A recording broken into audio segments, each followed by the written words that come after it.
Hello, magandang oras po sa inyong lahat. Ito po ang aking bato, ipapakita ko sa inyo. Itong aking bato na nilagay ko sa tubig. Dahil importante talaga ang tubig sa mga bato at mutya. Dahil ang tubig ang nagbibigay sa kanila na magiging bato sila. Dahil nagiging mabuhay sila kapag may tubig po yung bato. Kaya ipapakita ko sa inyo ito na isa-isahin ko ito pagpakita sa inyo. Para makita nyo rin po ang aking mga bato na nilagay ko sa tubig. Yan.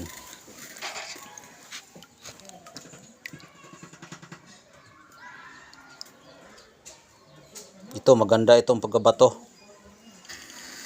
Nakuha ko po ito sa ilalim ng kuweba. Ibang itsura, pinunit ko doon, pinulot ko sa ilalim ng kuweba. Dahil ako guys, hindi ako basta-basta magkuha ng bato. Diyan talaga ako sa loob ng kuweba dahil alam ko yung kuweba ay tahimik na lugar at yan ang pinagtitirahan ng mga espiritu o mga balaan ng mga espiritu o tinatawag na Holy Spirit diyan sa kuweba. Kaya diyan ako nagkuha ng mga bato o mutya na kakaibang hitsura ng mga bato diyan sa Holy Spirit na kuweba. Ito rin ang kakaibang hitsura.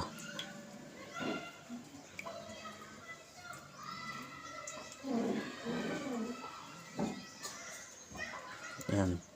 Hindi basta-basta magkuha ng bato o mutya na hindi pinadaan sa espiritual na pagkuha at kailangan na sa proseso ang pagkuha.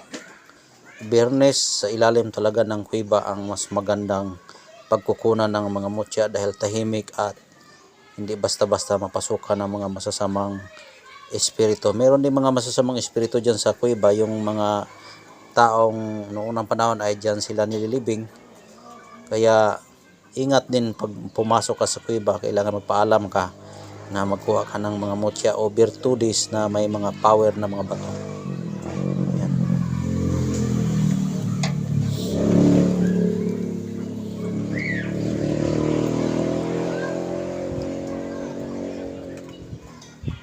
Ito, kaibang bato rin, no?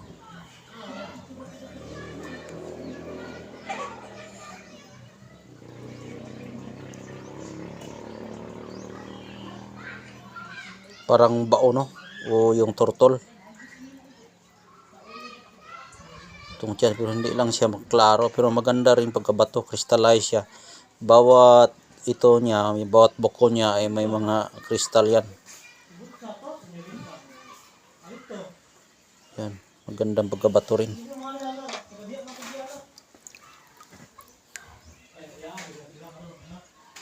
Ito kakaiba ring bato.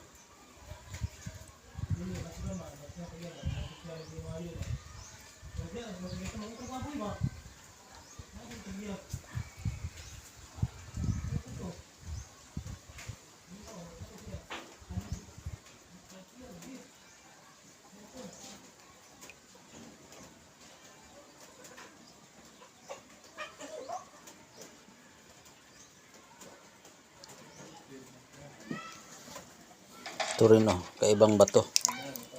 Lahat ng kakaiba ay may power yan dahil kakaiba. Lahat ng mga milagro o milagro nga bato may power yan. May gabay sa buhay din ito. Pag flashlightan mo ito, tatagos ang ilaw. Ito, buhay na bato at mayroon siyang mga puntik-puntik siya, oh. Ito pag ilagay mo ito suka, kikilos yan.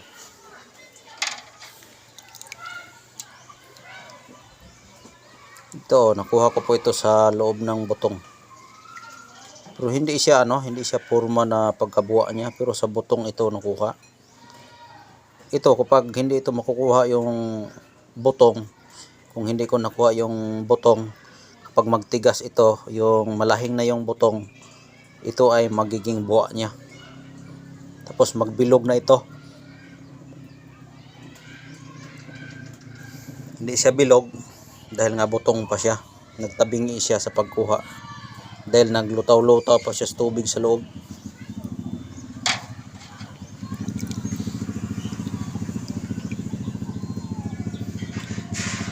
Ito rin kakaiba rin, oh. May pusod-pusod siya sa gitna, oh. Tagusan ang pusod-pusod, oh. Pusod. Yan. Ito kakaiba rin, oh. Yan. Mangga ito. Sa mangga ito nakuha buto ng mangga. Crystallize siya na buto ng mangga. Maliit lang siya dahil linghod pa yung kinuha ko na mangga. May puno kasi ng mangga dito na bawat buto niya ay nagiging bato, pero hindi naman lahat. Siguro kapag makakuha ka ng 10 o 20 piraso, may makuha ka dyan na isa. Dahil may puno kami dito na nakatubo siya sa bato. Yung mga ugat niya papuntang tabi ng ilog, tapos yung pinatungan ng katawan ng mangga doon sa bato. Kaya may may hinala ako na yung minerals ng bato sinipsip ng mangga, tapos pumunta sa mangga, sa bunga niya, at nagiging bato po yung buto ng mangga. Kaya yan ang dahilan na nagiging bato po yung mga buto. Isa sa mga dahilan. Kaya huwag na kayong maghinala kung may mga bato, kung may mga buto na nagiging bato dyan sa mga pananim ninyo, halimbawa langka, mangga, o kung ano, basta may nakapatong dyan na bato sa kanyang pagtanim, tapos buhay pa yung bato, may posibilidad dyan na yung minerals ng bato papunta sa prutas dahil sinisip-sip nila yan. Pero bihira lang makakuha ka ng ganyan dahil nga ay mutya yan. Ito po lahat ang aking mga mutya, no? Binabad ko lang ito dito para pagdating ng paghapon na, ilagay ko naman ito sila sa baso. Tapos lagyan ko ng tubig.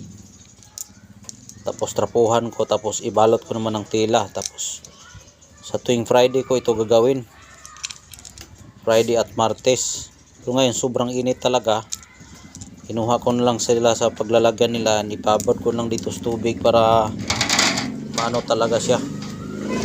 Makasipsip siya ng maraming tubig para mabuhay siya ulit. Dahil yung tubig ay magbibigay pang pabuhay. Ito kapag palagi mo ito ilagay sa tubig, yung sagradong tubig, tutubo at lalaki yan. Tapos yung tubig, kailangan palit-palitan mo dahil yung tubig, kung hindi mo palitan, magbaho yan, mabaho yung tubig, magtagal magbaho siya. Kaya palit-palitan mo minsan yung sa isang linggo, 3 beses ka magpalit ng tubig dahil magbaho yung tubig dahil yan sa bato. Itong bato kasi magtae yan sila, magbawas din yan sila. Kapag marami ng sinisip-sip nila, mag-ihi, magtae rin yan, pero hindi mo makita. Pero kung makita